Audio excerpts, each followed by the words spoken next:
de cette invitation. Donc on est en binôme. Moi, je suis Thomas Fontmointano, je travaille à Lariboisière et je m'occupe des adultes essentiellement atteints de maladies osseuses rares. Voilà, et Benjamin Salmon, médecine bucco-dentaire à Bretonneau. Donc on est en duo. En fait, on s'est permis de faire 2 petits cas cliniques et pas un seul. Et donc on commence d'emblée dans le vif du sujet. Alors prenez le temps de regarder ces 3 images. Vous voyez qu'elles ont une description radiologique qui est différente. Avec la première, vous avez une dédifférenciation cortico-médulaire, alors que les 2 autres, vous avez plutôt des lésions lytiques ou estéocondensantes. Est-ce que, selon vous, ça correspond à la même pathologie ? Prenez le temps de les regarder, peut-être encore si on peut les regarder juste avant le quiz.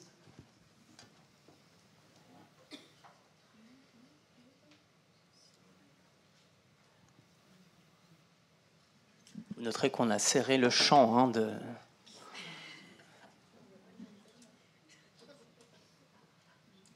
Peut-être on avance. Excellent, bah, tu vois, tu as la réponse à ta question. Hein. Alors, est-ce qu'on peut revenir? Bon, je pense qu'on est bon, on a compris, on est d'accord.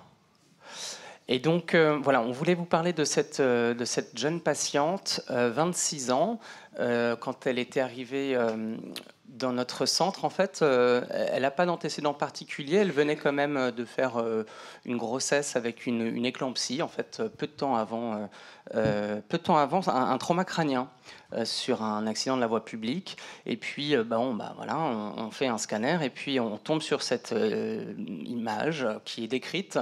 Et à cette occasion, en fait, la patiente qui déjà se plaignait de douleurs dans la région depuis très longtemps, s'est dit qu'il y avait probablement un lien entre cette image de découverte fortuite et ces douleurs, et donc est venue nous consulter. Donc il y avait une description qui accompagnait le scanner cérébral avec cette formation à composante lytique et condensant, la paralatérale du sinus maxillaire gauche, étendue à l'arcade zygomatique gauche. Et donc la question c'est, voilà, quel est votre diagnostic? Alors, qu'est-ce que ça vous évoque sur ce nouvel examen CBCT?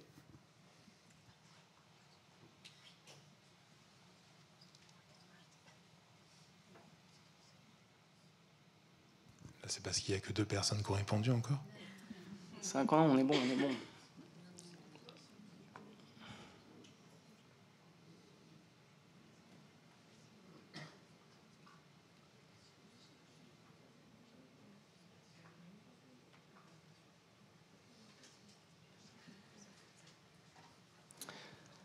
Bon, bah, c'est très intéressant parce qu'on est vraiment dans le champ de ces difficultés, de ce challenge diagnostique des lésions fibro-osseuses. Donc effectivement, il s'agit d'une dysplasie fibreuse.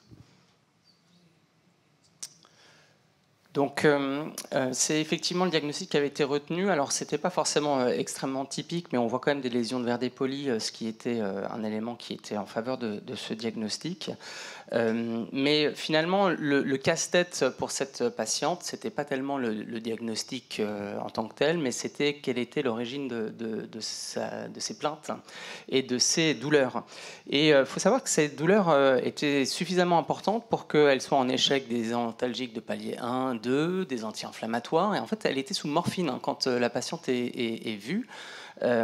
Extrêmement douloureuse, et donc évidemment dans cette situation d'échec aux thérapies usuelles, on se pose la question d'utiliser des traitements par résorbeur et notamment par bisphosphonate, et compte tenu de la lésion et de la localisation, et puisque c'est de toute façon quelque chose qu'on fait systématiquement, n'est-ce pas Benjamin, et la patiente est envoyée à Benjamin plutôt dans une optique pouvons-nous commencer les bisphosphonates, quelle est l'origine de sa douleur?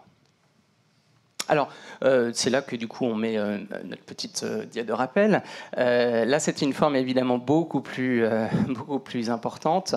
Juste quelques rappels. Donc, cette mutation activatrice du gène GNAS entraîne une dérégulation de la production d'AMP cyclique et donc une augmentation de la prolifération des préostéoblastes, mais avec un problème de maturation, ce qui fait que la matrice osseuse est anormale. Ça a été déjà rappelé, effectivement, il peut y avoir downstream de la mutation une augmentation de la production de FGF23. Donc, rechercher une fuite, un diabète phosphaté est très important pour la prise en charge globale de la maladie, y compris sur des lésions uniques. Et puis, peut-être ce qui est vraiment caractéristique, c'est cet excès de résorption osseuse sur la production de RANK ligands, notamment DL6 ou d'autres cytokines, avec du coup une activité ostéoclastique qui est très importante et responsable de lésions qui peuvent être lytiques et transformations aussi kystiques anévrismales. Et du coup, le polymorphisme, encore une fois, dans la plupart des cas, c'est une atteinte isolée, monostotique. Et il faut savoir rechercher d'autres localisations, puisque ça représente un tiers des cas.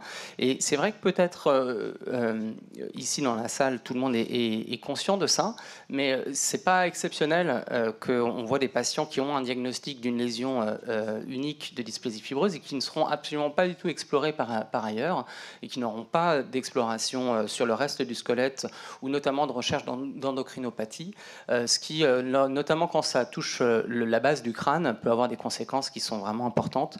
Et donc je pense que c'est important qu'à chaque fois on éduque nos différents collègues qui sont amenés à voir ce type de pathologie et qui ne sont pas forcément dans les centres experts sur l'importance d'orienter ces patients vers les centres d'expertise pour la prise en charge globale de ces patients.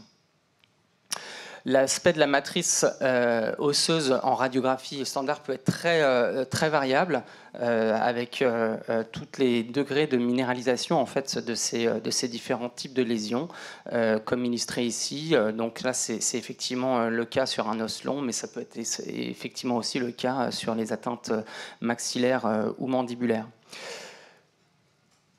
Voilà, donc un petit mot sur les diagnostics différentiels. Alors on est dans le champ des lésions fibro-osseuses. Donc, je vous ai resitué un petit peu la classification de l'OMS des kystes et tumeurs bénignes des mâchoires, donc, qui est éminemment vague. Et ici, le diagnostic différentiel va effectivement se faire avec la dysplasie sémanto-osseuse ou le fibrome ossifiant dont je vous ai présenté deux images. Alors, quand on reçoit la patiente donc à Bretonneau dans le cadre de ce bilan préthérapeutique, je vous laisse imaginer l'approche comportementale chez quelqu'un qui est en état d'addiction. Et finalement, en complétant le bilan d'imagerie, eh bien, on s'est vite rendu compte que l'étiologie douloureuse était finalement dentaire, avec une symptomatologie 24-26. Donc, qui était incluse dans le foyer de dysplasie fibreuse. Et c'est finalement un traitement conventionnel avec un assainissement, bon, là, une extraction combinée avec l'usage de ce PRF, ce caillot de fibrine enrichi pour optimiser la cicatrisation. On en a profité pour faire une biopsie osseuse qui a permis de confirmer le diagnostic, et puis le retraitement endodontique de la dent 26 qui a permis de résoudre la symptomatologie. Alors finalement, on retrouve la patiente un an plus tard, sevrée, et maintenant on se pose la question de la réhabilitation. Et là, on en a déjà entendu parler, c'est une problématique, on l'a ressenti depuis le début de cette matinée.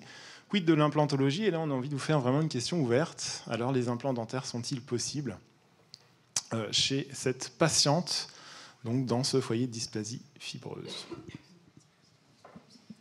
C'est la plainte principale de cette dame maintenant, qui était vraiment effectivement dans un état de dépendance quand moi je l'ai revue. Après, elle ne comprenait pas d'ailleurs que je ne lui fasse pas ces perfusions de biphosphonate alors qu'elle avait plus mal. Elle pensait du coup à tort que je pensais qu'elle était folle, ce qui n'était absolument pas du tout mon intention évidemment.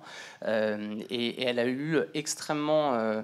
elle a mis plus d'un an en fait pour se sevrer de cette morphine qui était en fait liée tout simplement à une cause dentaire et non à cette lésion. Mais maintenant, voilà, le problème esthétique est important pour elle. Si on pouvait avoir le questionnaire. Ah non, je crois qu'on n'a pas mis de question. L'idée c'était simplement de... de vous faire réagir. Ah, donc c'est un sondage en live dans la salle. Voilà. Bon, très bien. Alors, ceux qui implantent, lèvent la main. Où? Non. Ah non, justement, c'est tout l'intérêt. On a redressé finalement le diagnostic, enfin l'étiologie douloureuse. Tu lui as donné des bisphosphonates finalement? Non. N'ayant plus du tout de douleur, on n'a fait aucun traitement à cette dame. Il se trouve à une lésion de dysplasie fibreuse de découverte fortuite, mais ce n'était pas du tout la cause de sa douleur. Donc on n'a pas fait de traitement spécifique. En fait, on est un petit peu dans la même interrogation que vous, donc on espère que vous nous invitez une nouvelle invitation dans 2 ou 3 ans, puisque c'est vraiment un sujet qu'on a à cœur et qu'on est en train de conduire actuellement. On espère avoir des réponses un petit peu plus précises à l'avenir. Alors peut-être plus rapidement, ce deuxième cas, donc c'était pareil, c'était une patiente qui avait une lésion isolée, qui était cette fois-ci plus minéralisée. Elle n'avait pas eu non plus de traitement spécifique, mais bon, elle se plaignait de ses douleurs. Là encore une fois, qu'on avait du mal à contenir avec les traitements usuels, et donc même topo. On l'envoie dans le service à Bretonneau pour une évaluation en vue de peut-être essayer un traitement par bisphosphonate devant la persistance de ces douleurs. Donc là, ce qui est très intéressant, on reprend vraiment le tableau clinique et clinico-radiologique, et en particulier la caractérisation de la douleur, avec une patiente donc, qui est édentée au niveau du foyer de dysplasie fibreuse, mais qui présente tout de même une discrète hypoesthésie donc, du territoire du nerf maxillaire. Bon, vaguement une fistule sur un bridge qui est à distance, mais en l'interrogeant vraiment sur le tableau douloureux, elle nous exprime des douleurs à type de pression qui sont irradiantes, EVA 8 à 9, qui évoluent sous forme de crise, avec des accalmies entre ces crises, associées à des larmoiements, photophobie, photophonie, peu ou pas soulagées par donc les antalgies conventionnelles. Bref, on arrive sur un tableau de douleurs chroniques orofaciales dans le champ des céphalées primaires. Et donc, on s'oriente sur ce tableau vers une hémicranie paroxystique. Et là-dessus, il y a un test d'épreuve par indométacine qui est fait et qui va être efficace chez cette patiente donc, au moment de la crise. Donc là encore, c'est ce qu'on voulait illustrer, c'est tout l'intérêt de cette coordination entre nous. Finalement, avec ce premier message, que toute douleur en regard de ces foyers de dysplasie fibreuse n'est pas forcément spécifique de la dysplasie fibreuse. Chaque traitement va avoir un impact et des effets indésirables, et que donc, avant de se précipiter sur les biphosphonates, c'est vraiment indispensable de bien qualifier cette douleur. Ce n'est pas un problème qui est spécifique à l'atteinte dentaire. Il y a effectivement les mêmes questions avec d'autres localisations. Et c'est en fait un des casse-têtes, je trouve, dans la prise en charge globale de la dysplasie fibreuse, même une fois que le diagnostic a été posé, c'est comment faire le lien entre les plaintes douloureuses du patient et puis l'image, avec effectivement des conséquences encore plus importantes, on peut l'imaginer, quand il s'agit de l'atteinte maxillaire ou mandibulaire et un traitement par bisphosphonate. Le deuxième message sur lequel on voulait vraiment insister, c'était l'importance de cette exploration et de l'orientation vers les centres d'expertise, parce que effectivement sur cette atteinte qu'on a identifiée de façon un peu fortuite, ça peut masquer d'autres atteintes qu'il faut savoir rechercher. Je pense notamment à l'acromégalie, l'atteinte qui peut avoir des conséquences importantes si on passe à côté. Et puis quand traiter, du coup, la chirurgie remodelante, ça c'est souvent une problématique parfois à visée esthétique. Je pense qu'il faut savoir aussi, là aussi, attendre le bon moment. Les atteintes douloureuses, oui, mais éliminer les autres étiologies, ça on l'a dit. Et puis l'importance donc de ce bilan bucco-dentaire pré-thérapeutique et du suivi, parce qu'autant dans l'ostéoporose, ça reste quelque chose de quand même assez exceptionnel, autant dans la prise en charge des patients compliqués pieds qui sont traités au long cours avec des fortes doses d'antirésorbeurs, c'est la problématique de l'ostéonécrose des mâchoires est pour le coup pas exceptionnelle. Au niveau des chirurgiens dentistes, souvenez-vous que dans 50% des formes polyostatiques, vous avez une localisation crânio-faciale.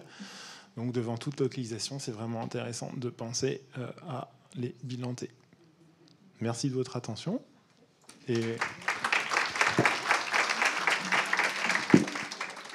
Parfait. Juste dans les 15 minutes. Impeccable. Est-ce qu'il y a une question quand même, évidemment? Pardon? C'est une mosaïque. C'est une mosaïque, c'est une mutation locale. Ça veut dire qu'il faut renforcer la relation entre chirurgien et généticien. Merci de ça m'a échappé. Effectivement, ne pas méconnaître d'aller faire la recherche moléculaire sur le tissu qui aura été biopsié ou traité pour confirmer et enlever tout doute. Merci. Merci beaucoup.